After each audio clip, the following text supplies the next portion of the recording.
Hello, everyone. Welcome to the regular exclusive with the dynamic duo, Jace and Renee. And I got to apologize up front because my energy is very low because we just watched the 2017 The Mummy. And man, it's worse than I remember. Yeah, I'm not actually laughing. I'm crying still over here from having to watch that fucking thing again. But I think we'll have fun and maybe it'll be okay when we like get it out of our systems because I felt like this movie just made me really mad. And I just Agreed. kept I just kept wanting to turn it off and I tried like 5 times. So, I'm with you there. You did that for us. Yeah, you were like, "You can do it." I'm like, "No, I don't think I can." And I have a pretty low bar for movies, I think we've established, so that should tell you something. Not that I don't think I've ever seen a Mummy Defender from 2017, but never seen those. There's no Zach hashtag release the Snyder cut shit for the Mummy. So, Hashtag lock it away forever. yeah.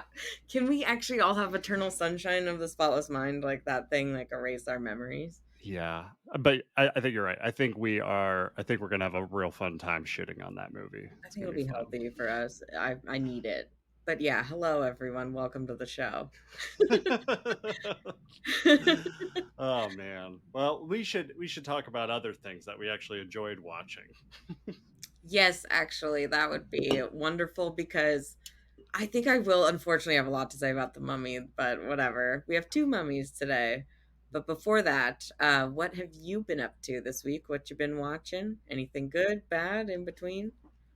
Yeah, actually, I had a weird movie and two great movies. Um, Ooh. yeah, I watched this movie that came out on Netflix a couple months ago, actually, called Spiderhead with I've heard of that. Chris Hemsworth, and the Miles Turner guy from Top Gun. Teller. Miles Teller, okay. But the trailer looks really good, and also it's really fun seeing Chris Hemsworth not have an accent. Like it's really weird. But the movie is really really good and interesting until the end. The ending is just so weird. So I can like strongly recommend 85% of the movie. And then the ending, you're just gonna what? It's so bizarre. Interesting. Sometimes those are like things that you like think about later, rewatch it, and then you're like, huh, maybe it was weird, but I was expecting not that, and maybe that's why I didn't get it. But then sometimes you're like, no, that's just fucking weird. Yeah, it was a interesting idea. It's like sci-fi I looked it up because it said Spiderhead, and I thought this is a horror movie about a guy with a spider head, and I might watch that. And then I realized that is not at all what the plot is, right?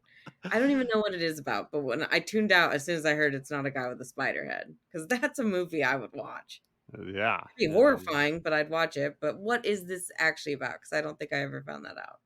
It's almost kind of like a Black Mirror kind of vibe.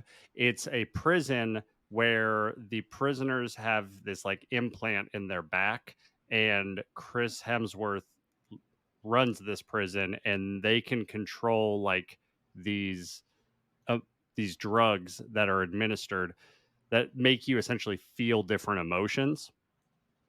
So it's like a science test with this stuff, and then things just start to get weird, which is the plot, and then the ending is just confusing. Not in like a oh this is so smart kind of way. It's more just like You can spoil what? it for me. I don't care. I don't even know how to spoil it. Like that's the thing. Like yeah, anyway, I mean I recommend watching it. Just know the ending is going to confuse you.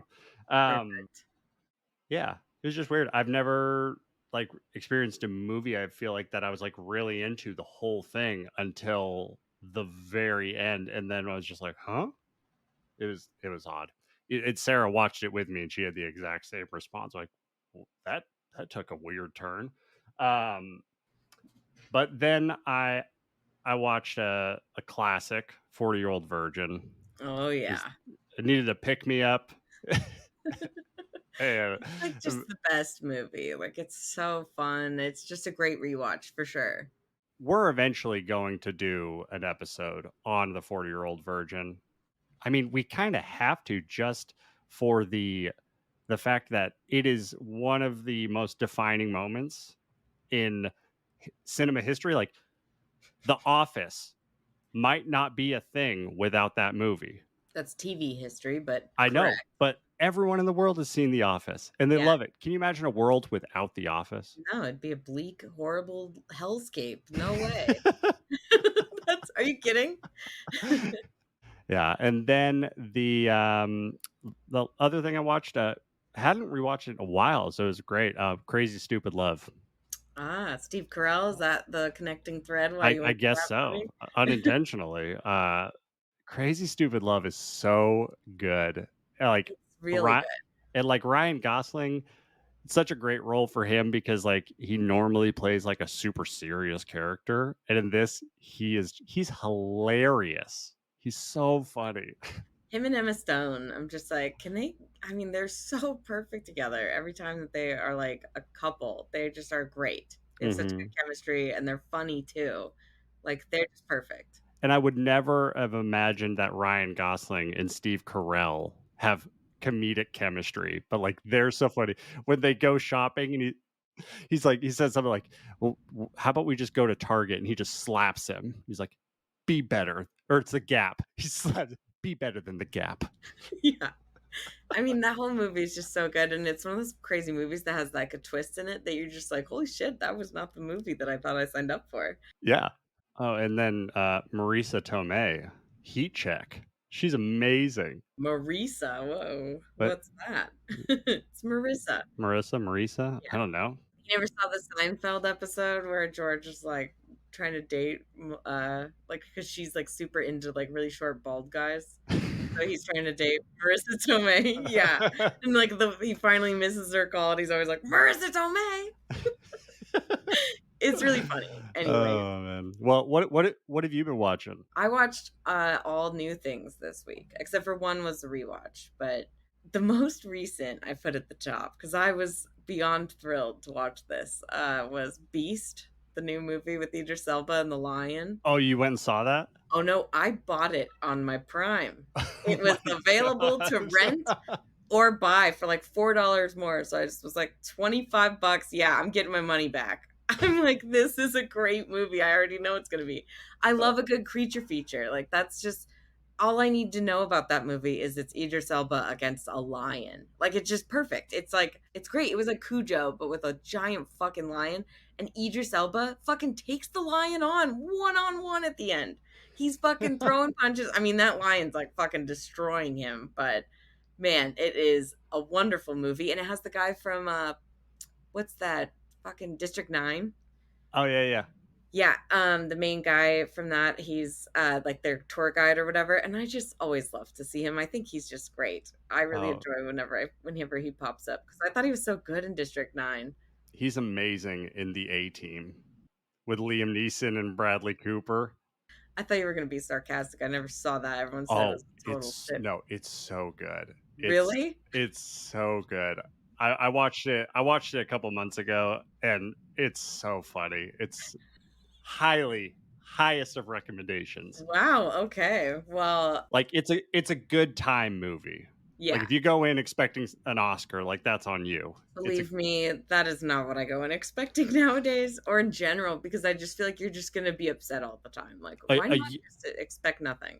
a UFC fighter takes Mr. T's role. Okay, that's all you need to know. A UFC fighter is a main character, but Liam Neeson, Bradley Cooper, it's amazing.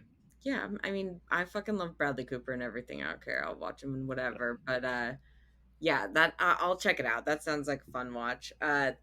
Another fun watch that I would say is not like, oh, this is the best movie I've ever seen, but it is purely entertaining and also just like really great was Elvis. That is now on HBO Max. Mm. And I just watched that and holy shit, I fucking loved it. It's on Like the list. I want to watch it's it. a long ass movie, but it's like, yeah, it's super super long, but it's worth like sticking around. Like, okay, Nolan, my boyfriend, he hates those musical biopics. I mean, he hates music in general. He's the weirdo. He doesn't hate music, but you know what I mean? He just like doesn't really like he especially hates musicals and musical like biopics. So he stayed up late to finish this movie, if that tells you anything. Oh. But it was just really fun, and also like Austin Butler is just perfect as Elvis Presley, and I just think it's interesting and it's fucking nuts that he like got thrown in jail for shaking his hips. It's crazy. That was like insane to me. I was like, this can't be fucking real. Oh. Um, yeah, Yeah, I want to see that movie. yeah. Yeah. Well, it's for free right now on HBO Max if you have that. So it's definitely worth a watch. I would recommend that one. It's fun. It's not the greatest. I still think the movie about Elton John that came Hmm. out, Rocket Man, Yeah. that is like my favorite biopic I musical need to see movie, I that. think. As long You as it's never saw not that? Bohemian Rhapsody. No, God, No. no. No, Fuck that nothing. movie. Yeah, fuck that fucking movie. But no, so then the other thing I watched, which kind of like did like another like, deep dive as I do my whole life. I told you, I'm not lying. My whole life is a deep dive. Um I started with this movie that I heard a bunch of people talking about called Joyride from Hmm. 2001. Have you ever heard of it? Oh, throwback.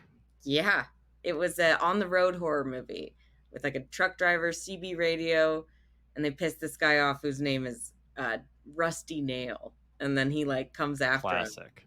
Yeah, and it's got but it's Paul Walker, and it came Oh. out right the same year as Fantastic Four. Excuse me, I'm sorry, Fast and the Furious. I'm just like, I can't bring myself to say I just did it again. I can't bring myself to say Fast and the Furious. I hate movies. I can't do it. Your body is rejecting it. Rejecting the word, man. But I was like, it's crazy that he did do both of those movies, and he's also like driving, and Steve Zahn plays his brother, and I mean, it's a good movie. It's like a fun. I love horror movies where people are driving on the highway, and that's what got me into this downward spiral where I was like, I'm gonna watch all of these movies now. They're like this because I like enjoyed this one so much, and I hadn't seen it. So I went back and watched The Hitcher. Have you I ever seen either of those? There's like I watched the remake from 2007 with with Sean Bean. Sean Always Dies Bean. Yep, and Yeah. what's her face? I can't think of her name. Anyways, we'll just cut that out. And With someone oh, so else. it's Sophia Bush. Okay, Sophia Bush. I recovered. And then Nailed I it. watched the original because everyone says that the new one sucks, and I was like, that's the only one I'd ever seen. And then I watched the original from 1986. That Mm. was pretty good, actually. Like, I highly recommend the original. I think it's a lot better. Okay. It's definitely like a psychological thriller kind of a thing. It's Okay. not as much of like what I thought, like, when you see like Jeepers Creepers is the other one. That is another good highway horror movie, but Uh, it's a little bit different than those two. I thought it was going to be more of like a slasher kind of thing, but it's more of like a psychological torment shit. mm. It's good. I'd recommend it. Nice. I'd recommend the original. The new one's not bad, but it's basically the same. So what's the point? Yeah. But yeah, that's pretty much. I mean, there's probably more I could add, but that's like I'm most excited about Beast this week. I recommend that shit. Buy it. Why not? It's a fun watch. All right. Well, I'll take it into consideration. But all right, let's take a deep breath and let's get into this monstrosity of a movie, The Yes. Mummy with Tom Cruise. Let's take a break. Dead. Dead? No. But you're gonna wish you were. All right, everyone. Let's just take one quick second. Let's all just unify, let's sync up together and just prepare to hate this movie cuz man is it just a bummer. It is. Yeah. You said it in the previous segment. Like you have a pretty high tolerance for bad movies, and I Yeah. feel like I'm right there with you. And this movie just I couldn't enjoy any part of it. Nope. Like at, some bad movies are fun because you can laugh at them and how ridiculous they are. Like our first episode, Deep Blue Sea. Like I was like, Okay. this movie is so dumb, but I had a good time watching it because we just laughed at it. There's Okay. nothing to even laugh at in this movie. It's so bad. All right. Anyway, plot of this movie is there's an old mummy and they dig it up and it haunts them and bad things happen. But it's not like the other one. It's not. I mean, It's not like The Good Mummy. the real plot of this movie is how do we set up the other movies? God. So this was 2017. Just for some reference, other movies that year was Star Wars The Last Jedi, Wonder Woman, Get Out, Spider-Man Homecoming, Thor Ragnarok. It? It. Oh yeah, it. You know, there's a lot of big movies that came out, a lot of franchises, a lot of weird supernatural stuff going on, and this is the one movie that just did everything wrong in that year. Mhm. So the budget for this movie was $125 million, and worldwide it actually did okay. It did like 409 million, but it was a total failure because domestically in the US, it did like $80 million. So it didn't even make its money back up there.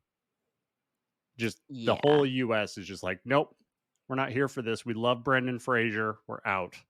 Yeah. This really was an abomination, I think, when it came out. Everyone was just like, "No, thank you. I would not like any more of this. I'm not gonna pretend like I support this in any way." Good for us. We all agreed on something, which is rare.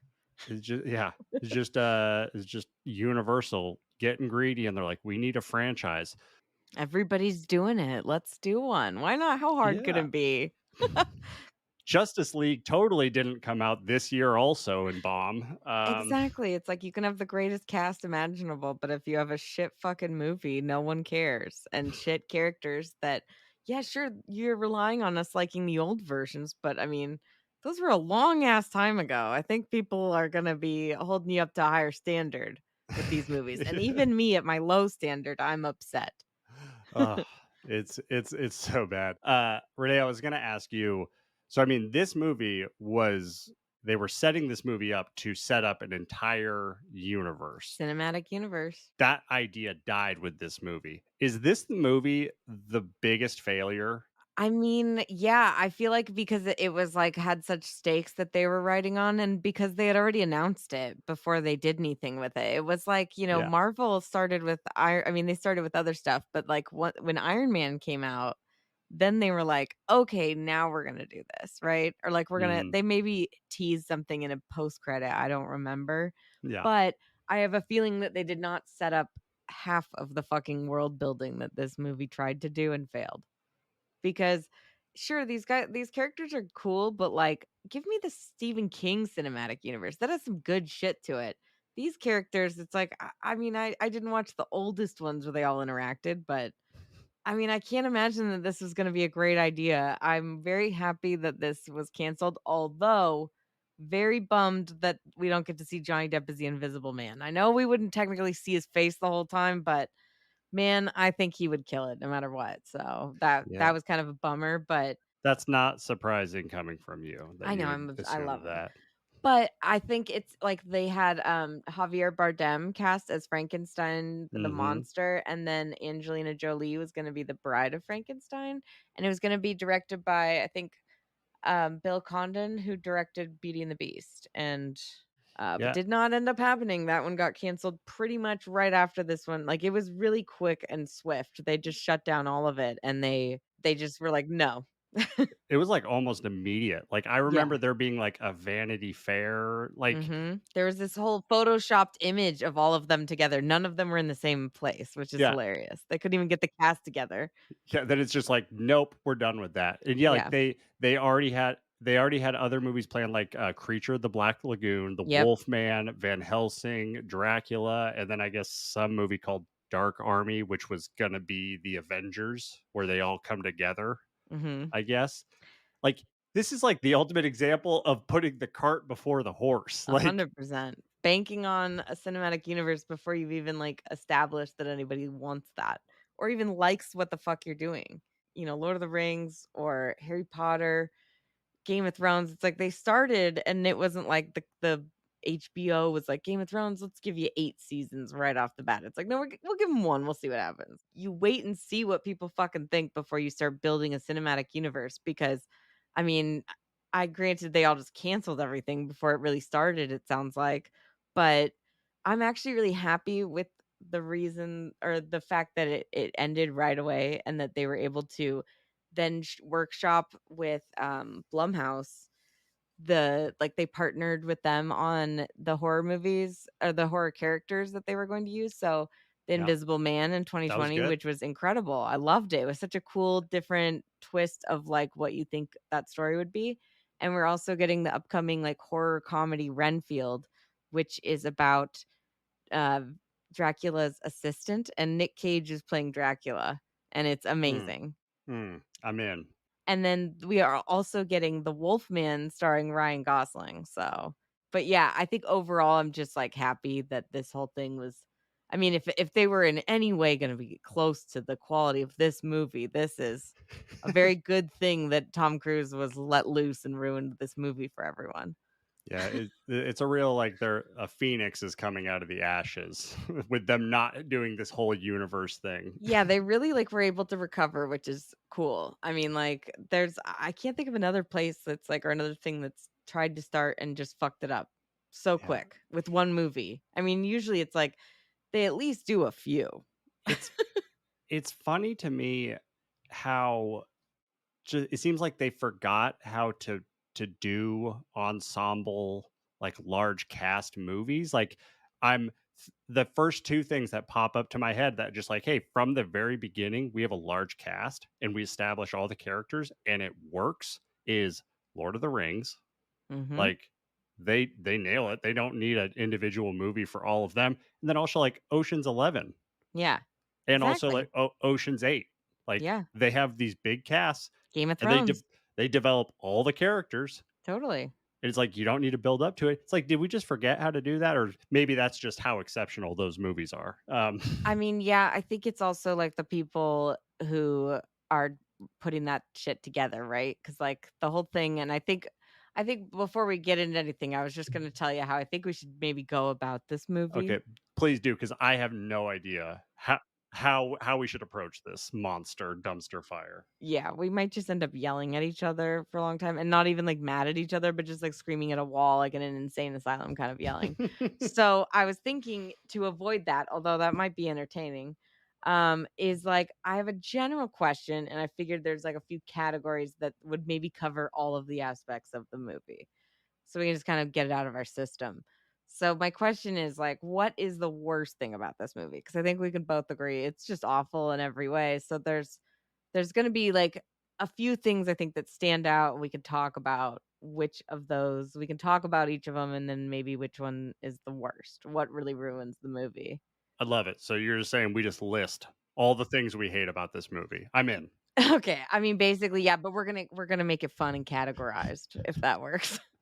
I don't know if I could pick one thing that I hate the most. I think it's just a culmination of hate. I mean, it really is, but I know for sure that there's, like I mean, yeah, I would say everything on this list, but Okay. so my categories are, like, story in general. Okay, let's start there. Okay. Alright, story. Let's talk about it. I'll kick us off on the story. I hated that this movie took place pretty much entirely in London. Yeah, I know I'm biased towards, the Fraser laser, but the Fraser laser. Fraser laser, it's what he's called. Is that what he's Brendan called? Fraser, I the love Fraser Brent we'll laser. talk about how much we Yeah, love him, yeah. but But yeah, you're I'm right. biased, but I love that that movie is in the desert and I mean, like it all takes place there. as it fucking should be. This movie's in the desert for 15 minutes, and then If it's just in that. London the whole time.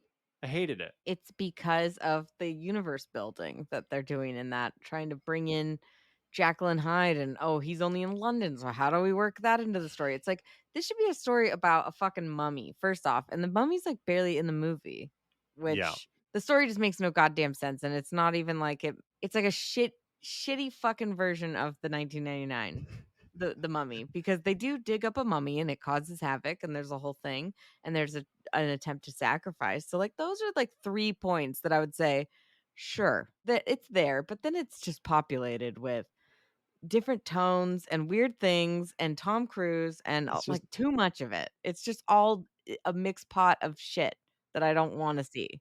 it's all over the place, and, like, even how they handle, like, discovering the mummy and, like, they call in an airstrike, and then it opens the tomb, and they're in there, and they're like, "Oh, what's going on?" And then Tom Cruise is just like, "I'm gonna shoot this thing." Mhm. I'm It's just like, gonna shoot it, and then he "What?" shoots the rope, and then it explodes everywhere, and he's basically I mean, I think I might just say that he's probably the worst thing about this movie that makes it just Oh, unbearable for me, and I do love Tom Cruise, okay? Don't get me wrong here. I love that man, but, not in real life. I like him as yeah. an actor, I think he's great, but this movie just my god, It's it's just it's too it's much. bad. Also, I hated this movie. Like, felt offended while I was watching this Yeah. movie because the entire movie treats me like I'm an idiot. It Mhm. tells me everything that's going to happen, like, well before it happens. So there's no reveal of anything. No. There's no aha moment. There's no build up. It's just like, here's oh, this is the scene coming up. Here's what we're going to tell you in this scene. And so then it's just going to make everything super flat. Yeah. Like, 100%. it Exactly. drove me insane. Because Yeah, it was pretty upsetting. as you and I have talked about before, like, we love movies where the director trusts the audience Mhm. to put the pieces together. And, like, there was one scene where after Tom Cruise survived the plane crash, or sorry, he died and then came back to life. I don't care. But by the way, uh, Tom Cruise did all of his own stunts in this movie. No He shit, he did always does he that, did yeah. survive a plane crash. Yeah, I bet Real he did. story. Yeah. Yeah. And he now also is a god. But I heard that that really happened at the end when he it's died crazy. and now Guy's he's the insane. thing. But yeah, there's like a scene where Annabelle, what's that actress's name? Annabelle Wallace. Annabelle Wallace. She's explaining what the deal is with the knife and the rock. And the entire time she's doing it, they're just replaying the scenes that they used in the exposition at the beginning of the movie. I'm just like, Mhm. why can't we put this together? Like, why Yeah. can't we discover this information? It was just so annoying. Yeah, I totally agree with you on that. It's just there's just nothing that makes sense. They just really ruined they didn't make a new story, which would have been cool. It was like they took the skeleton bones of the old story and were like, "How can we convolute this and make it fucking horrible?" And that they achieved it, I guess, but They're like, how do we remake that beloved 1999 adventure yeah, movie? Well, there's a mummy, there's an action hero, and then there's a that's it. woman. Yeah. That's it. Nailed it. That's all that movie is. You Yeah. idiots. No, it's pretty fucking stupid, and that's, like, kind of brings me to the second point, which is, the second possible worst thing, which could be the characters. Ugh. 'Cause I do think that all the characters are not great. There's, like I mean, I think the only good thing about this movie is, like, the mummy. She's cool, she does a great job, and she looks fucking sick. She's great. Yeah, I Yeah. agree. She's not in Literally, the movie at all, though. literally the only good thing I have to say about this movie is they nailed the character design. Like, her Mhm. covered in the tattoos and It like looks her cool. pupils, she looked awesome. Like, she looked like a villain. It was great. And then yeah, like she did barely does anything. And also, yeah, characters are terrible in this movie. All I over would the place. I would argue there is not a single important character in this movie. Everyone is Not even Tom complete. Cruise. Yeah, like he is a pure quantity, not quality play. There's just quantity of him. There's no quality. I mean, I think he's in every scene. I could be wrong, but I'm pretty sure, maybe except for the exposition, he's in literally every scene of this movie, and I just it's a lot. It's all thought like, this is like Tom Cruise directing himself in a movie, I feel like, because that's basically I mean, that's the next point, but I will say besides him, I really hate his friend. Well, yeah, justice for Jake Johnson. What is he doing in this movie? He's doing absolutely nothing. even after he dies and becomes a ghost, he's he's in one scene as a ghost. I'm sorry, okay? Not okay. Look at me. Look at my face. I'm cursed, Nick, and you're cursed. Yeah, then he's alive at the end. That really upset me because I'm like, okay, that's weird. Is this I don't understand this. Did any of this happen? Are they just back in the desert at the beginning of the movie? I can't really tell. It just felt silly and stupid. And then, yeah, at the very end, what the fuck is he doing back? Not an explanation. He just says, "Hey, thanks for bringing me back to life." And I'm like, "Oh, that's how you're gonna explain it, huh? This isn't Harry Potter. You can't just say, 'Oh, well, magic,' you know? It's like that's how I feel like Harry Potter can get away with so much shit because they can just say, 'Oh, that's not a continuity error. That's just magic.'" You know? Yeah. Anything that might make you disbelief, you're like, "Well, there's magic here, okay?" This movie, there might be some mummy Egyptian magic, but nothing that would make any sense for him bringing him back. I thought that there So was some sort of ritual in another body that had to be had. He didn't yeah. even have the body on him. That is very true.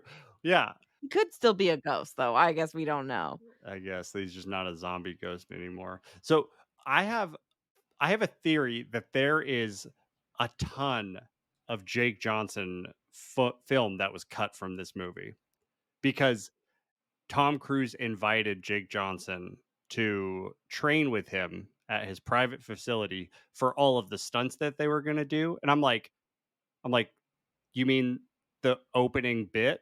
Like the bit where he's running upstairs? Like you to train for those stunts? Also, Jake Johnson holding the gun, he just clearly looked like he had no idea what to do. Is really funny. But I was like, okay, so there's one scene of anything that resembles a stunt, but you train for they trained for 4.5 months. Yeah, And I'm like, there has to be just a ton I'm sure of there is. cut footage that actually like pieces together some kind of a story. Because in this, No, it's it just just more seems like action sequences. If they cut it out, it's gotta be worse than whatever's in the movie, if you think about it that way, so who knows? but it just seems like they wrote him into the movie and then forgot. And then at the end, they're like, oh, remember that guy? We should bring him back. Yeah, we liked him. People like this guy, right? We'll bring him back. I mean, I like him a lot as an actor, but yeah, this He's movie, it's great. he's the worst person for this part. Am I supposed to feel like bad for him at any point or like scared of him or be like, "Oh, good, I'm glad he's back." Like, I don't give a fuck. I barely he was an idiot for even being with this guy. Like Tom Cruise's character, I'm pretty sure is a psychopath. I think we're supposed to assume. So that leads me into my overarching anger about the characters in this. Mhm. We don't learn a thing about anyone in this movie. There is zero character development the Yeah. entire movie. The defining character trait that we learn about Tom Cruise in this movie is that he has premature ejaculation problems. That is the one thing we learn about his character the entire movie. Even Russell Crowe like has a file and he's like, "Oh, decorated soldier," da, da, da. And he's like, "This doesn't matter. It's true." Yeah. That's what they did with the character storylines. It doesn't matter. It's because Tom Cruise is the character. Like, that's the thing. The character is Tom Cruise. He's playing all the hits of a Tom Cruise character, but in the worst possible movie. Like, there's just no this is not the Tom Cruise movie that the fact that they wanted him in this movie. I read that they made all the like so the decision for this movie obviously was based off Marvel stuff, but they said, you know, people love superheroes, but these guys, these villains, they're going to be like gray characters, morally gray, you know, because they're villains. So they'll be like not your typical handsome superhero. And I'm like, and then you fucking cast Tom Cruise. What are you doing? What the fuck do you think you're doing? I mean, Jesus Christ. He was 55 when this movie came out. And in the script, because okay, this is the third point I have is Tom Cruise. I think we need to get there because there's Okay. too much about him that I have to say. But I mean, first off, he just really doesn't fucking belong in a horror movie unless he's playing himself in real life. Then I would be terrified. But as an actor, he has no idea how to be in this movie. half the time on screen, I feel like he's not even paying attention to whatever anyone's saying. I had the same thought. And they're all trying to explain to him this mummy shit, and he's like, "Yeah, yeah, I don't care, whatever." And it's like he's just like, I'm sure he's just fucking ad-libbing. Like, I don't need to learn all that jargon. I'm just telling you the letters that they wrote. They said bad stuff. Like, it's like, okay, dude. And then like even when like fucking Dr. Jackal, Mr. Hyde is even explaining things to him. He's like, "Yeah, yeah." Like he's not even looking at him. He's like looking at shit around the room. I'm like, are you fucking kidding me? This guy's literally explaining everything right now. It's like he doesn't even care. And then also the fact that he like basically I read that he had 100% creative control over this whole movie. So he Oh had to god. approve the director, the scripts. He picked the writers to like come in and rewrite it. And literally in the script his character is described as a young man. And Okay. he chose them to write it for knowing that he's in it, and it was like a young man, and that I'm just like, this is why they just do whatever he does in movies. He's like, "Let's add another action sequence, but it'll be a real plane, so it'll be cool." It's like, nobody cares, okay? Like, sure, it's great when you do it with Mission Impossible because people, I guess, still like those movies, but that's where I'm cutting myself off. Please go. This leads me to a theory that I have. I think this whole movie, like as we've already established, there's no plot, like the story doesn't matter. I really think the whole movie, they are trying to get the audience to actually believe that Tom Cruise is a 30-year-old man. It's what they're trying. That's how he does it in all of his movies. He's still doing this crazy shit to prove that he's still alive. It's like, we get it. Hear me out. I have evidence. Okay. I've All right, listed this out. list it Okay. out. The first thing is the character, what their profession is. We learn at the very beginning, they are recon soldiers that are I don't even going know what off. that is, though. They're going off book. I Googled average age of a recon soldier. It's between 27 and 30 years old. I mean, right? It's like it's crazy. Tom Cruise is 55 in this movie. Okay. And then the second thing is that Jake Johnson is supposed to be like his partner, his like his soldier partner buddy slash Yeah. best friend. Jake Mhm. Johnson was like 39. Jake Johnson can pull off a 30-year-old. Yeah. Tom Cruise clearly does not look like a 30-year-old. So the fact that they're pairing them together in the same job, they're peers, it's like, okay, again, trying to make us think, oh yeah, we're cool. That's the main point of this movie, I think, is so that by the end of it, you come away thinking that not only is Tom Cruise in his 30s, but he's immortal, I Yeah, think, is yeah. is the whole point of the plot of the whole movie. The fact that he goes, he's probably like, "I don't give a fuck if this universe continues after me. I'm gonna fucking destroy it and make it Tom Cruise cinematic universe." Mhm. Also, Annabelle Wallace, she was 33 when this movie came out. So I don't see Annabelle Wallace banging a 50-year-old guy in Yeah, but reality. Hollywood does that. They've been doing it for years. 100% they I do. just learned that Sam Neill was 20 years older than Laura Dern when they filmed Jurassic Park, and I was like, "Wow, Yeah. that is fucking crazy." Like, he was, like, 40 and she's, like, 20. I'm like, "What the fuck?" Also, okay, the way he drinks after the plane crash, he's just taking shots, okay, like a young man, not a 55-year-old. In the Jekyll Hyde scene, he says two things. He says the prophecy is that she would pick an ideally conditioned specimen The kind of perfect thing. Yeah, specimen. that thing. And then also when they fight, he says, "I may be an old man and you may be a young man, but you should fear people like me," or something. Russell Crowe is 2 years younger Yeah. than Tom Oh, I Cruise. know. Yeah, I think you're right. I think the point of this movie is for us to believe that Tom Cruise is immortal and That's all he he wants, I always think. will be. But Yeah. okay, is the next point, was it how they tried to set up all the movies, or did you have something else? I do have one more thing. I have 2 more Okay. things before that, if that's okay. Okay. Dr. Jackal and Mr. Hyde, technically a character, so this can just continue in that conversation, but specifically the fact that he's not even a universal monster, right? So like they just shoehorned him into this movie. He's the reason that everything was probably in fucking London, right? And it's like they turned him into, like, some Nick Fury kind of fucking character and not even, like, who he was, and his transformation was fucking bullshit. Yeah. I was God. so upset by that. He was just Russell Crowe with some CGI. That was bullshit. It was just, like, some veins and some eye color changes, and, like, that's it, and he was had a different accent. I'm offering you a partnership. You, evil incarnate. Me, your good friend Eddie Hyde. So as I was watching this, I had an idea that I want to run by you. I think this makes the movie better. I don't think it makes it a better movie. Like, this does not make it a good movie. I just think this idea is good. Okay. I thought you were about to say Russell Crowe makes this a better movie, and I No, was about to say that is the opposite of what I'm trying to say right now. no. This kind of goes back to what I was saying in the earlier point of I hate how they just explain, like, they tell you what's going to happen way before it happens. And so there's just no reveal. There's no, oh, wow, kind of thing. Mhm. I actually think this would have been really interesting if we didn't know that he was Dr. Jekyll.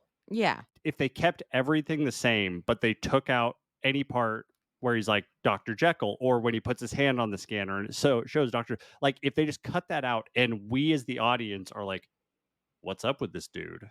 It's again, they're just jumping the gun. They're Yeah. excited about everything else, but not like one thing at a time.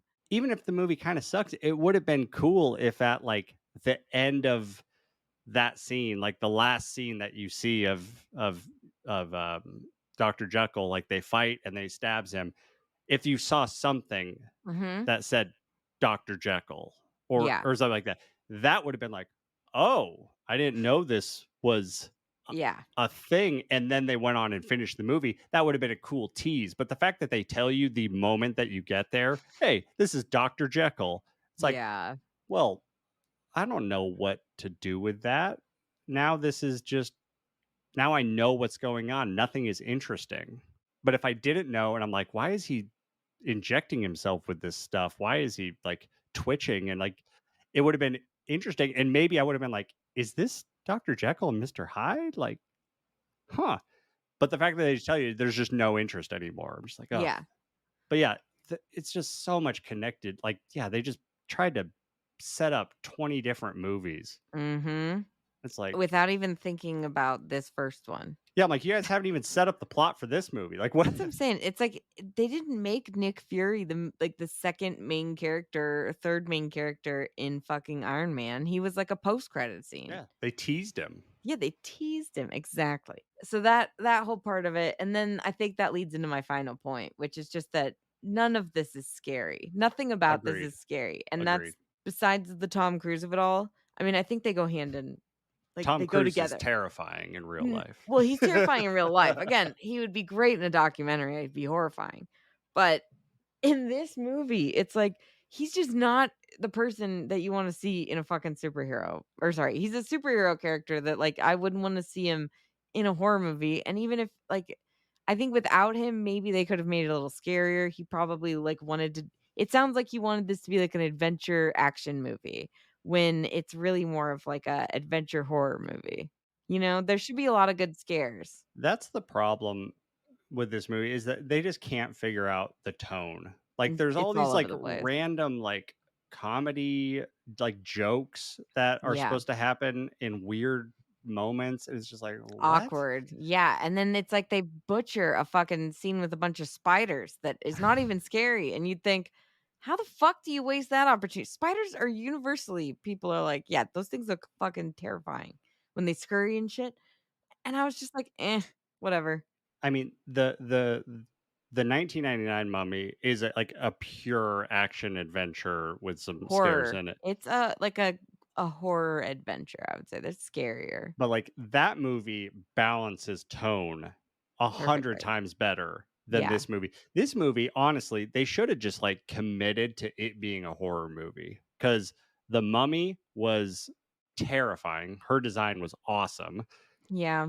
But like if they had at least just like committed to making a horror movie like an homage to the first Mummy, back in the 70s or whenever it was. Okay, it was like the 30s, but yeah. Okay, well, That's what I'm saying. It's been a long ass time. clearly I haven't watched it, but if they just stuck to a true horror thing, it would have been way more interesting. This is just a mess. It's just a personality, identity Yeah. crisis. I really just hated this movie. That's like everything that I just was like, I think it's all just shitty. Everything about it is the worst thing about it. I think that's the summary of the movie. Does any one of these things, do you hate one of them more than the other? Because to me, it's just it's a recipe of hate in my mind. Yeah, I mean, I think I'm just as a true horror fan, I think I'm most upset that there's nothing scary about this movie because that's literally the only selling point anymore for me. If it's like a total shit movie, if it at least is creepy in any way, I'm okay with it. If it Mhm. manages to scare me at least once, I'll be a little easier on it. But that and then just the fact that like at the end of the movie, it's like they try to tell you what the movie was about, and I'm like, "Was it? I don't fucking think any of this is correct." Like, they're like, "Oh, sometimes it takes a monster to fight a monster." It's like, "Oh, does it?" Like, Yeah. so fucking stupid. Okay, that was the ending line of the Chronicles of Riddick, Yeah, so you and can then just rip that off. but that's like the Jackal Hyde, and he's saying it so seriously. And then Tom Cruise is just acting like he doesn't give a fuck about anything. And his last line is, "Come on, where's your sense of adventure?" And it's like, is that what this movie was? Because it felt like I was doing chores, like, or at detention. It did not feel like a fucking adventure. Come on, my friend. Where's your sense of adventure? I, if I had to pick one of them, I think it would be the characters because, like I said, there's nothing that we learn about these characters. And my favorite part of the good mummy, let's just call it the Hmm. good one because this is Yeah. obviously the bad one, is the characters in the good mummy are great. They are well written. They develop. We learn about them, and it's just great. Even if the CGI is bad or some things are kind of corny, Yeah. the characters are great and they develop, and it's great. And what makes it age so well. So how about we just switch over to that? Let's have some fun. Yeah, let's talk about something good. Smashing day for the start of an adventure, eh, O'Connell? Yeah, smashing.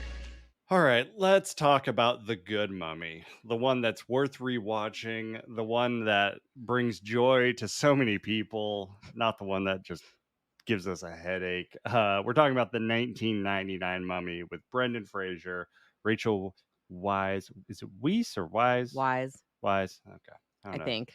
Fuck, I I don't think too. know. But I think you're right. Ever since Rihanna became Rihanna, I'm just like, oh, I don't know names Is she anymore. Rihanna now? She's been Rihanna for a couple of years now, I think. Oh, I don't that's cool. know. I don't care. I don't have a problem. If someone wants to change their name or whatever they want to change it to, I'll call you whatever you want. But yeah, Rachel Wise, I think it's Wise. I don't know. Actually, well, I'm assuming she didn't take her husband's name because her husband is Daniel Craig. So maybe she's Rachel Craig now. Wisecrack. Wisecrack. Ooh, like a wisecrack. I like that. Let's call her Rachel Wisecrack. There we go. So yeah, 1999. Budget for this movie was $80 million, and in the U.S. grossed over 150 million. So where the last Mummy did terrible in the U.S., this Mummy exploded, and gross worldwide did $415 million. So I mean, the plot of this movie is kind of similar to the last one in the sense there's a mummy, there's a guy and a girl, and there's weird stuff happening. But in this one, the characters actually make sense. There's actually a plot. Brendan Fraser is a soldier that was a part of a battle at this city of the dead, and then he goes to prison, and then he gets saved by Rachel Wise, and she needs him to take him back to the city, and then a bunch of crazy stuff happens. But That's pretty good summary. Honestly, I think you nailed it. That's pretty much it. but I don't think you mentioned the mummy, but that's okay. well, the mummy is part of the crazy stuff. It's in the title. The Okay. mummy mentions himself, Yeah, I but mean, he's only the name of the movie. He might get a shout out, but yeah, I gotcha. yeah. But this movie was, for me growing up, this is one of my favorite movies. I watched it a lot. Did you like this movie a lot growing up, or what was your experience? I never saw this movie because I was terrified of it and I hadn't even seen it, but it's because I went to Universal Studios and they have the Mummy ride Yeah. and I had never seen the movie. And Anne was like, "Oh my God, yeah, my sister's like, let's go, let's get on here." And I'm like, "Sure, whatever. Sounds fun. It'll be like sand, desert, maybe a mummy, no big deal." And like, I didn't know about those fucking bugs, that's a thing, and that's like, The you know, scarabs. yeah, the scarabs, real bugaboo for me. I really bugs are my bugaboo, you might say. And yeah, so when like you get through the ride and it like hurls you so fast, like it goes insanely fast, then you get to like the end, you see the mummy thing, and then they start making the sound of like the bugs running towards you, and then they start like blowing air on your feet and shit so that it feels like they're crawling on you. And I started freaking out, and then they shoot you backwards through the whole thing. And so like I was like, I think I'm good. I don't need to see that movie. That was horrifying. And so, yeah, I did not grow up with this. I knew everyone loved it, and I was just, like, a little bit too scared. Like, I could handle Indiana Jones, but, like, the second one scared me when I was growing up, so I was like, "I don't think I can handle this movie. For sure, it's got better effects, it's gonna look more real." So, yeah, but now I love it. Once I finally saw it, like, I think I saw it in 2020, so only 2 years ago, but Wow. yeah, and I watched all of them. I love The Oh. Mummy now. I'm a huge Mummy fan. I used to be a scaredy cat, but now I've got balls, so not literal, but just FYI. Gotcha. So yeah, this was this came out in 1999. So wow, you saw this in 2020. So way after. So the Late to the party. special effects must have been a little jarring for you, but Only really like I can handle like, I know it's from 99. It's better than the new Mummy in my opinion, yep. but I think the really thing that only bothered me was like in the second one with The Rock when he's like half scorpion, half The Rock or whatever, and he just looks like, I mean, it's a cartoon character. It's That's so some bad. pretty bad Yeah, CGI. pretty shoddy, but other than that, I mean, I still thought it worked for me. I mean, yeah, it's not great still, but it's better than like, I mean, it still gets me. I think it's aged pretty well. Like Yeah, the it bugs has. for That sure. shit works. Those are still creepy. So yeah, in 1999, here's some other movies that came out. Star Wars Phantom Menace. Awesome. Uh Lots of CGI in that one. The Sixth Sense. Great movie. Yeah. Um One of my favorite Disney movies, Tarzan. Thank you, Phil Collins, for everything you did. You did that for us. He's a hero. Austin Powers. Yeah, baby. And The first that one? yep, the first one. Yeah. Wow. And then also The Matrix. So Wow. 99 was it's a good year. Yeah. A lot of great movies. I don't think I saw any of those that year, but Well, we were like 9 years old, so exactly, probably yeah. not. No, yeah. But I do agree, great movies. Great year. And like there's a start of a lot of like series of films in that year too, it Oh sounds yeah. like. Yeah, several franchises. Yeah. I Um mean, I think we were ready for a new Indiana Jones at this point, right? I mean, that's yeah, pretty much what this movie is. it really is. This is a pure adventure comedy horror movie. It's got more horror than Indiana Jones, but just a little bit because there's also like faces melting off and fucking snakes and horrible shit, spiders, all that great stuff. Well, and this movie is definitely scarier than the 2017 Mummy. Oh yeah. Well, I mean, if you're scared of that, then there's just no helping you. Like the only thing that's scary is how bad the movie is. Yeah, agreed. Yeah. So I mean, we have to talk about Brendan Fraser. We have to. This was like the Brendan Fraser moment. Like this is when the world just like loved Brendan Fraser. He was a funny guy before he had done like George of the Jungle and Airheads. It's my favorite. Is George of the Jungle. He's always the funny guy. This movie, this was like his Die Hard. Like Bruce Willis's Mhm.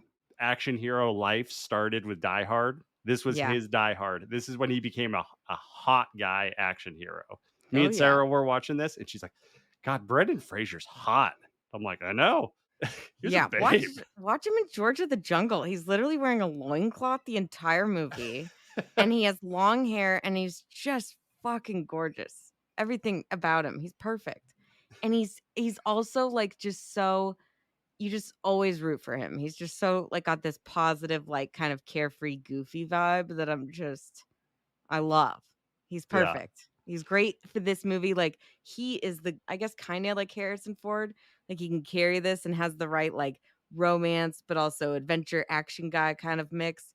But he's a little bit more goofy and fun, which I yeah. like.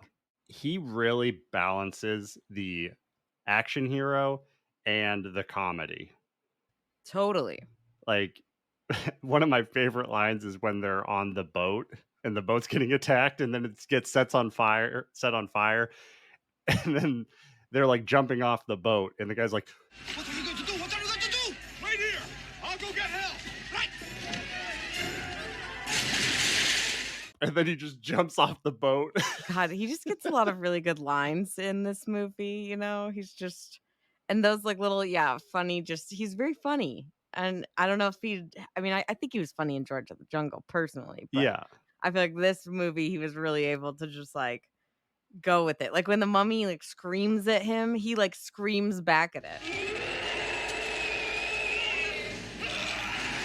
He's great. And every time he's like, "Oh, Evelyn," like Rachel Weisz, because there's always some fucking trouble going on, and she's like trying to figure something out, running around. I love his relationship with Benny. Yes, It's just Benny. like Benny's always screwing him over, and there's just always a goodbye, Benny. Then he throws him off the boat. So long, Or Benny. like when he's like at the beginning, he's like, "Are you gonna stick around for this one?" And he's like, "Your strength gives me strength." And then he just turns and runs.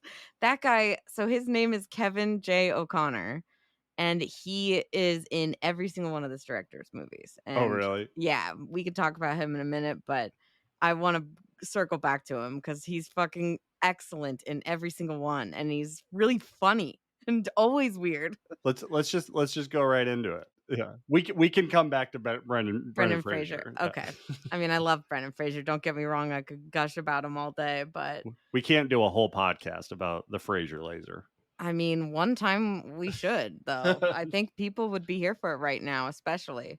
But yeah, so Kevin J. O'Connor, so he plays Benny in this movie, that like fucking slimy dude who just like screws everyone over and works for the mummy. I love that part when the mummy's coming at him and he's reciting all the like prayers in different languages Yeah. to be like, "Oh, that one doesn't work." Okay. And like just Yeah. changing.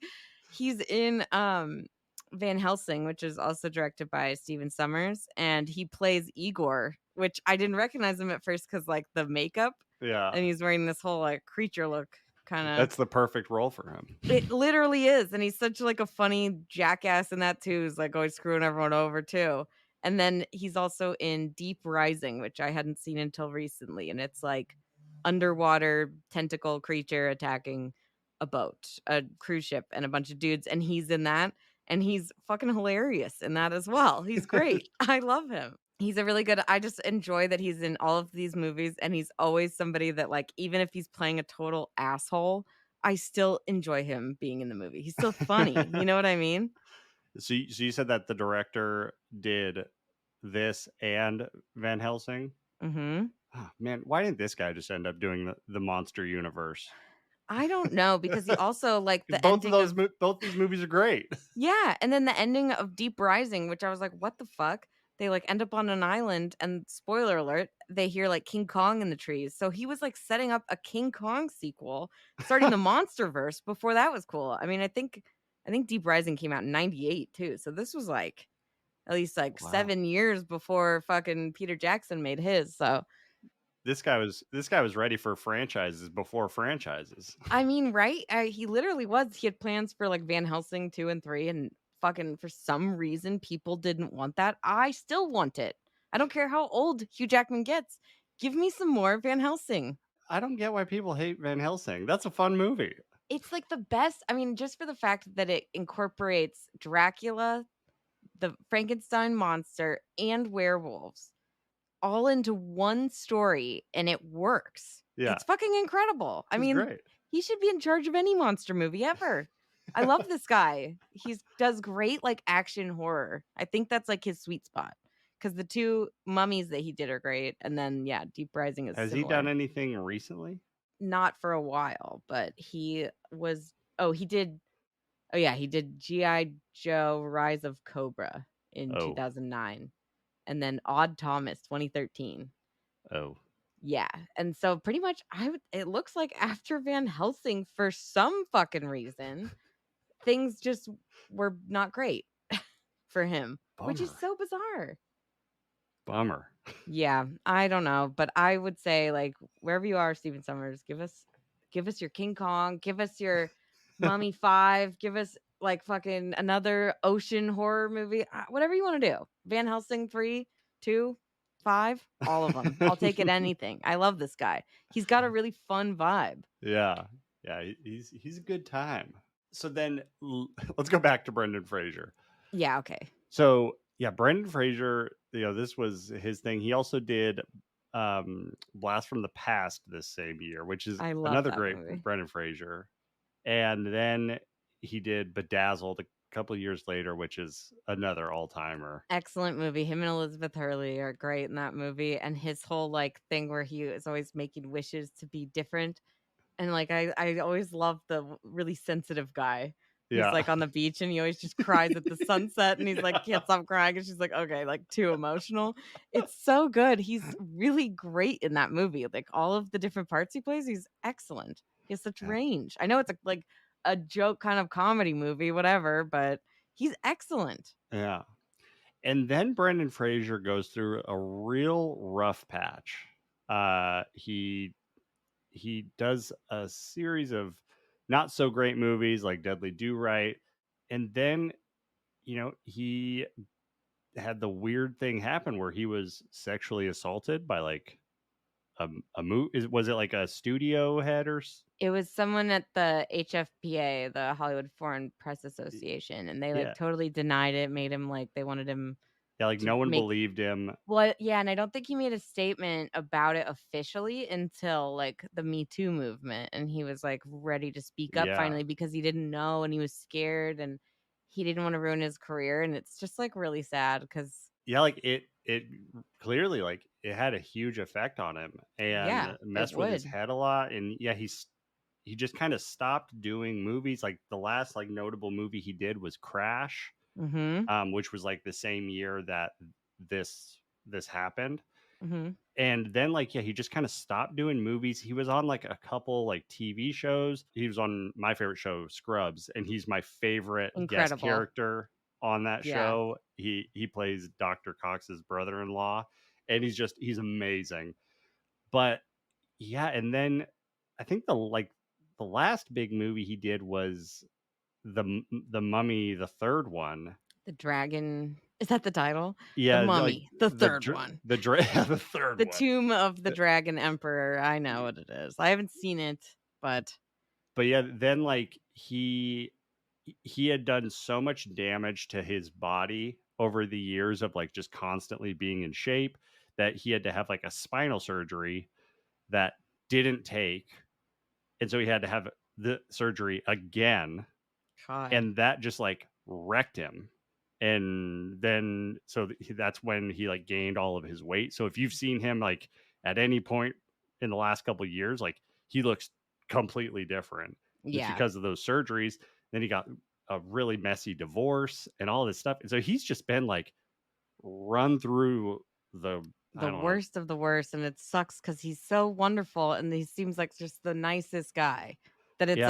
like so upsetting that like any of this would happen to him, let alone all of it. Yeah, well, and then something just happened recently, which was kind of the inspiration for us doing this movie. So tell me what was going on recently, because I know you have been following it more than I have.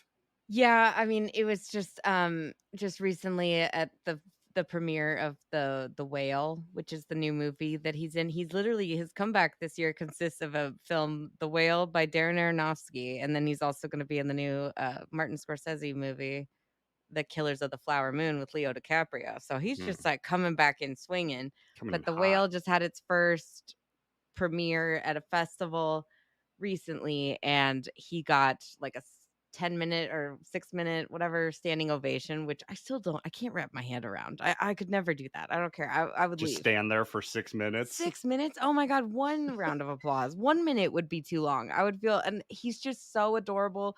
He's literally like crying throughout it.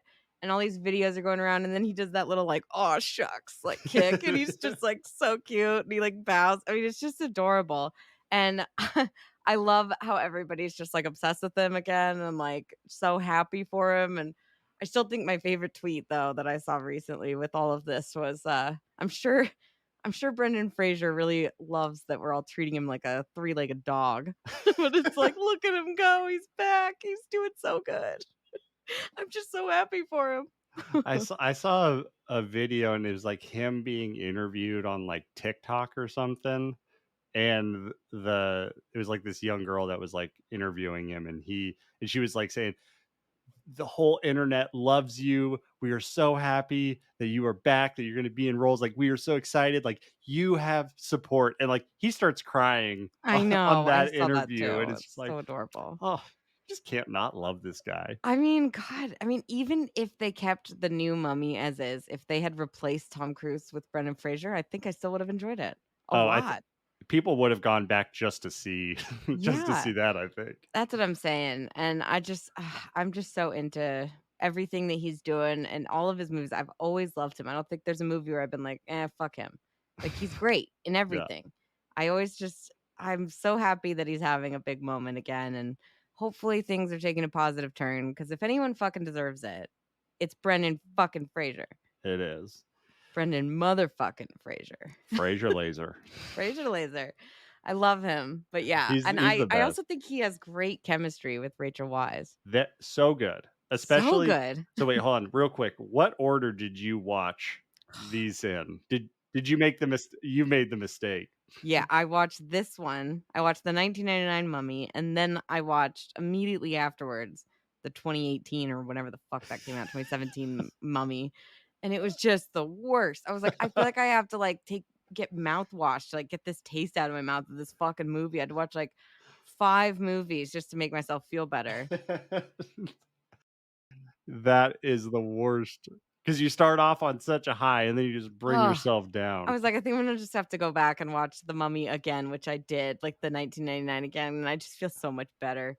So I was like really defeated when we were talking about The Mummy, like I was Yeah. the new one. I was so negative going into that. I was like, God, this blows. But yeah, you're totally right. Like the chemistry, especially comparing those two movies and the leads, the chemistry is just totally different. Like you have no chemistry. Like the only chemistry that I think that's maybe worse than the 2017 Mummy is Chris Pratt and Bryce Dallas Howard in Jurassic World. I'm not convinced they even filmed scenes in the same room. It's sad because their chemistry is the best in the first Jurassic World. Like by the newest one, Oh I my was just like, do they even really care about each other? Like, I don't get this. And then like the second one, again, just kind of random and it doesn't make any sense. So yeah, they just really fucked that up. But yeah, it really matters. It makes a huge difference. Yeah, like Brendan Fraser and Rachel Weisz are so good in this. I know. Like from the jump. I mean, they play like kind of the typical opposite Yep. attracts kind of thing, Yeah. but it's so charming. It's so You know, charming. it's so good how they annoy each other, but like they're kind of attracted to each other, and then Oh, they they're just definitely. they Yeah. they actually just start coming together, which is the thing I hated in the 2017 one. I'm like, there's no development of their relationship at all. They are just around each other, and it's just like love is familiarity over time, and it's like no. Didn't he like sleep with her at the beginning of the movie and steal That all of her shit? So like, apparently, yeah. yeah, I don't know what the deal is there, but if he was like at the end of that movie, if I were her, I would have cut his head off myself. the the one of my favorite scenes is when they get to the city of the dead and she's drunk at the fire. Yes, I was just about to It's say that's so like my cute. favorite. But I am proud of what I am. And what is that? I am a librarian. She just keeps up with him perfectly and like they both grow so much over the movie and it makes sense that they're together. I do also enjoy the brother for the comedic Oh, relief. he's great. He's so good. I love the part when the people that protect the city and try to prevent the mummy from coming back, when they invade the camp and the brother is just drinking from the scotch or whatever, and he's just like Yeah, he's just just shooting. It's so good. He's great the entire time. Everything he does is just he's hilarious. And I feel like I would be like that kind of a character in this kind of a situation. I would not be the smart one figuring everything out. I would not be the swashbuckling like super action hero. I would be the fucking idiot that's getting drunk and like but also somehow makes it through the movie, maybe. I mean, like the part when all the zombie things come out and they're all like, Mhm. emo tap, and he just starts walking with them and saying it. Imhotep. It's like, that's fucking genius, and that's probably what I would fucking do. Just be like, "Oh, yeah, I'll just blend in." He's great. I mean, the casting all around in this movie, like the guy who plays the mummy, Imhotep, Yeah, excellent. it's great. Doesn't speak a lot, but he's great. Yeah, yeah. I don't think he has one line in English. I think everything he says Yeah. is in Egyptian. Is that the language? Or I don't know. Ancient Egyptian, I believe, is Ancient what the Egyptian. caption said. So, Well, Renee, I'm surprised that you say that you would end up living through this, because I was going to ask you the question of at what point do you just kill yourself?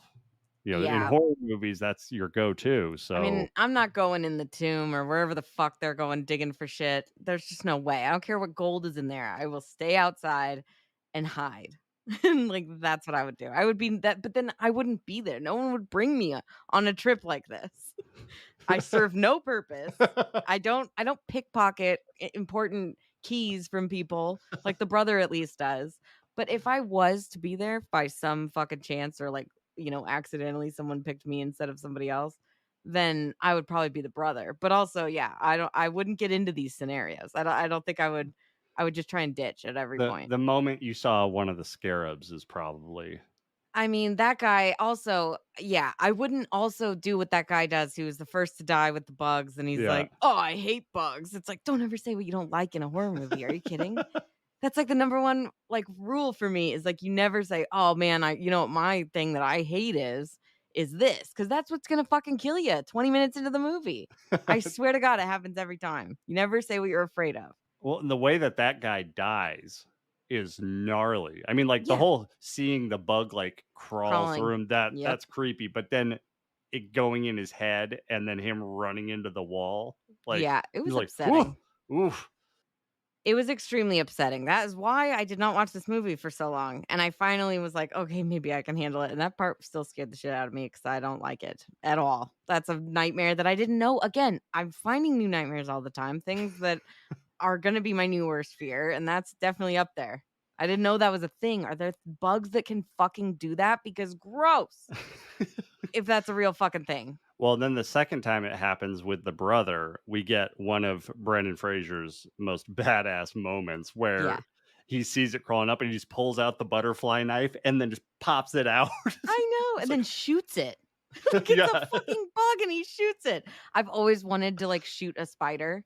I don't know why, but like I just figured it'd make me feel safer to like attack it from a distance. That's the funniest mental image I get that in my head of just you with a gun trying to shoot a spider. I would have to have this is my dream is that I would have a sniper rifle. And it instead of like bullets, it's just like a poison dart. You know? You want to shoot a dart into a spider? Yeah. Yeah, to kill it? Are you kidding? I think it'd be fun. I might enjoy it actually. I think a shotgun is the way to go. You need the That's widespread. too much damage. No. I don't need the widespread. I need to hit it. I need to like get the clicks exactly right. I need to like zoom in. I need to know for sure that I have it. But you'll probably be like 10 feet away. Yeah. Well, no, I'd have to be hella far. I'd be like 50 feet away. Are you kidding? That's why you get a sniper rifle so you can attack these things at a distance because they can fucking run hella fast.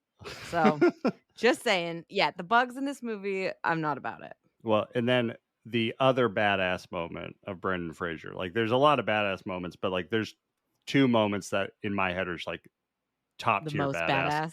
Yeah. It's the bug butterfly knife thing. The other part, and I think this is mostly because I was a child, was when when the guards invade the camp and he lights the stick of dynamite. Yeah. And he just like holds it and he's like, what are you gonna do? And then they're like, all right, we're done. We're leaving the lock. And then the thing's just like still burning. And you're like, what? Huh? Is he just gonna toss it? And he just pulls the fuse out. When I was a child, like all movies I had seen up to this point, like dynamite is the end game. That's the finisher. When you use dynamite, you're done.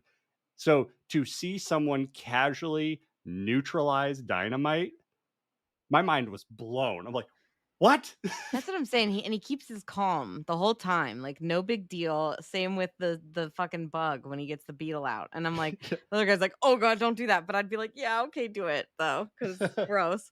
But with the bugs, I do have a question for you on that because I have the same question every time I watch Indiana Jones, especially the first one, but in general, all of them is why are there like these ancient burial things under like in these places that no one has been to in thousands of years, and they're filled with all these bugs like snakes or whatever, like in Indiana Jones when they're like, oh, we're gonna drop you in this room full of snakes. I'm like, what the fuck are these snakes eating? Are they eating each other for like thousands of years? How do they know that there's so many in here?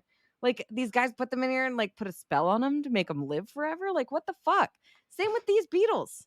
How the fuck? What are they doing for the thousands of years in between the mummy and this guy? Because there's no way that that mummy's corpse fucking saved them for thousands of years. They were also locked in that thing with him, Yeah, I don't know.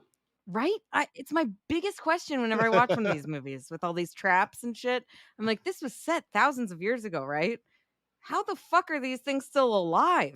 How do they, unless they're magic? That's the only thing I can think of is they must be magic bugs. I think that's just where you're kind of supposed to go. I mean, right? Because they all are like fantasy movies, Yeah. right? I mean, I this I and Indiana Jones, they're all like make believe shit. I feel like it wouldn't be very satisfying if they got into the crypt, the tomb or whatever, and there's like, "Oh, there's all of this old ancient stuff," and, "Oh, there's a little feeding area that the whole system of fresh food being delivered into this room for all these animals to survive in." Wonder how that works. I feel like that's not very rewarding for the viewer. One guy's family for all of eternity, every descendant has to go there and feed those things like once a week. I'm imagining it's got to be like he's dumping fresh bodies or fresh whatever in there because there's just no way that they're fucking. And if they eat each other, there's got to be one left after all that, right? And if that, I mean, they're probably just all going to eat each other. So I just have too many questions. So I feel like, yeah, it doesn't make any logical sense, but it's still fucking scary. Well, and then actually the last Brendan Fraser badass moment, it doesn't necessarily happen on camera, Is it but the whole movie? well, yes, but he actually almost died in this movie. Have you heard the story on Yeah, when this? he gets hung. Yeah, when he gets hung, like the stunt stuff, like yeah, it had some problem, and so he like actually passed out and had to be resuscitated. Yeah, it's pretty nuts, Pretty, honestly. and then he woke up, and then they finished filming the scene. So that's That's just insane. Brendan Fraser being a badass. I know. God. Oh yeah, let me get back in there.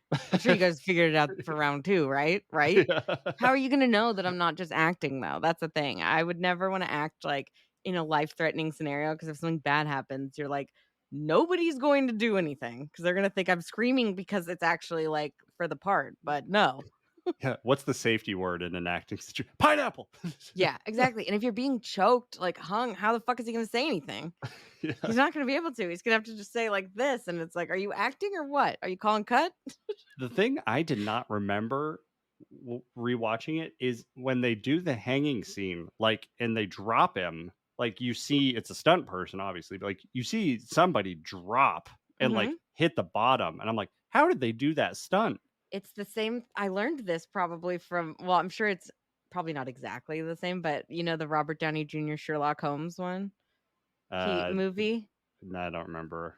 Oh, okay. Well, he like has to like he figures out later at the end of the movie how the killer like was able to be hung by the neck and not die, and he has like some contraption on his back, like a Oh, brace or something that like hooks into it. So like the person, like whatever they're when they hook it up, it hooks up to the back, not the neck.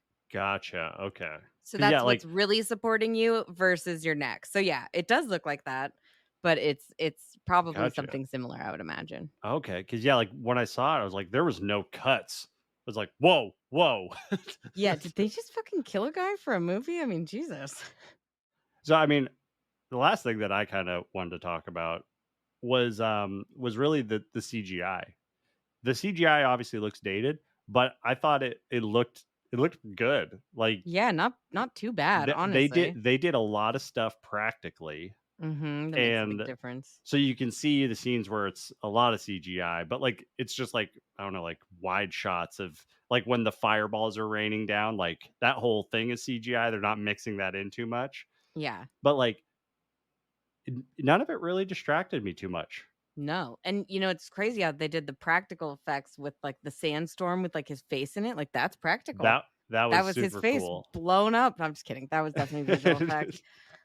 You did not react like I thought you were gonna be like, what? No, it wasn't. You're supposed to get mad at me. But yeah, Tom Cruise, he fucking would have like Wizard of Oz that shit. Like made his face blow up. You know what the sand face always reminds me of? Remember those old like blocks that had all the pins and needles on it? You like put your hand in Yeah, and then it shows it on the other side. It looked like that when you like put your face on. that's so true. That's exactly what it looks like. They probably use that as like a fucking reference for the CGI. Because they're like, I mean, that's basically the same, right? We're gonna go for that look. People know what that is. It's pretty cool. Yeah. But no, like even like the sandstorm and stuff, like I thought all that stuff looked good. Yeah. You know, there's a couple things that look a little dated. Like I thought you know, when they mix CGI with Emotep, like the actual actor, like obviously that's gonna look a little dated and him like transforming into a Yeah. person. But I thought it all was It's not too bad. yeah, it was not bad, not bad at No. all. Sometimes it's like if the movie's good and there's like some not perfect CGI, but like you notice it, it's like if the movie's good, you just don't give a fuck because Yeah. you're like, I'm already in. You get over it because you're just like, yeah, I'm here for Yeah. it. It wins you over, and this movie totally does. Yeah. It has everything going for it, and it's just like, I mean, after like, I think Pirates might be my favorite adventure movie, but I would say like The Mummy is like up there with Indiana Jones. Those are like, I mean, too bad we don't have like The Mummy 5 coming out with Brendan Fraser. I would be here for that. Ugh. Oh, actually, I just remembered the last badass Fraser moment. And this is my Is favorite this the moment. final submission, or are you gonna have This one is it. again? No, this is it because this is probably my favorite thing in the entire movie. I laughed so hard, and then Sarah started laughing because I laughed, and I rewatched it like 3 times. It's the scene when Brendan Fraser throws the chair at Benny. Yes. He just nails him with it. It is perfect. Yeah. So good. It really is. All of his interactions with Benny are just perfect. Every time I'm always just like, God, these two should have done like 5 movies together. They're great. Really should. Great energy and like But they would have been a great buddy cop movie. Well, if it ain't my little buddy Benny, I think I'll kill you. Think of my children. You don't have any children. Someday I might. Shut up. But yeah, the chair throw, it's that and the malignant chair throw are my 2 favorite chair throws ever. that could be an episode. Let's talk about some good chair throws. It might be too much WWE in there for me. But yeah, excellent. Yeah, this movie is just it's great. Such a Ugh, good time, and I'm glad. yeah. As much as I hate the 2017 one, I'm glad that we watched both these together because now I'm just like I never need to watch it again. I've watched them both, and that one was bad, and this one is just so much better now because I just remember how bad that one is. I'll never forget just because I now have these together in my head. Exactly. Yeah, I do feel like watching them together, at least you're like, okay, well, at least we got something good. But it's sad that the shitty one came out more recently because it's like, well, I bet no one's gonna fucking try to remake The Mummy for a while, which maybe that's a good thing. Maybe we don't need a remake right away. They're doing, I will say, like, since they're not doing any spin-offs of the Dark Universe shit, they are doing like they're going towards more like a singular vision for each filmmaker and kind of making Mhm. it their own and not like a shared universe, which I'm here for. I don't think these guys, I mean, it's like they're not the Avengers. That's the thing. They're not teaming up. If anything, they're always against each other, right? Yeah. Like that was what I liked about Van Helsing is it had all these 3, but it's not like they were like, let's team up and fight the other bad guy. It's like, Yeah. no, you guys are not supposed to get along. And like, what's the point? Like, again, The Mummy needs to be set in the fucking desert in Egypt. Like, that's the whole point. You don't need to set it in London just so you can fucking throw in whatever the fuck his name is. Jacqueline Hyde. That's Yeah. stupid. I don't care about him. Give me his own movie, maybe. But again, give me a transformation at least. After I rewatched Van Helsing after The Mummy because I was like the new And one. he's in that one also. He's in the Yeah, very beginning. Yeah, he is, and I totally had forgotten, and I was like, oh yeah, and he looks like hella scary. Yeah. He's creepy, big dude. Like that was a real transformation. Whereas Russell Crowe's just like, oh, I got some colored veins now, and my eyes are yellow, and I'm talking with a Cockney accent. I can't even do it, Jesus. But it's horrible. All right, last question. I think we both can agree. Brendan Fraser, Rick O'Connell definitely kills Tom Cruise in a one-on-one fight. Yeah. I mean, Tom Cruise can maybe run away from him, but that's about all he can do, and maybe jump out of a plane and kill himself that way. That's kind of what I think, but yeah, Brendan Fraser could take him. And also, at the very least, he can throw a chair at him, and that he wins. I mean, Game as over. we saw with Malignant, that move fucking takes him out.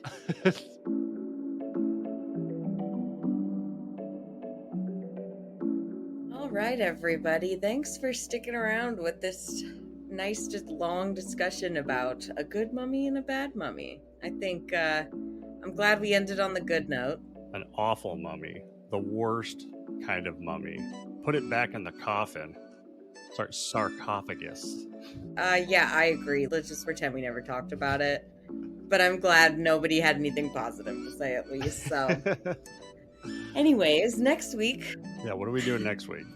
We're doing something a little different next week, which is always fun. We're still, warming up for Halloween. I know we're a month out. But anyways, so this week we thought, with fantasy football starting back up, don't worry, we're not doing a football movie. We are going to do a fantasy draft for a squad of villains. Monsters. They're not all monsters. We have different categories. Anyways, we're doing a villains draft this week. We'll have different categories. We can each choose one from each category.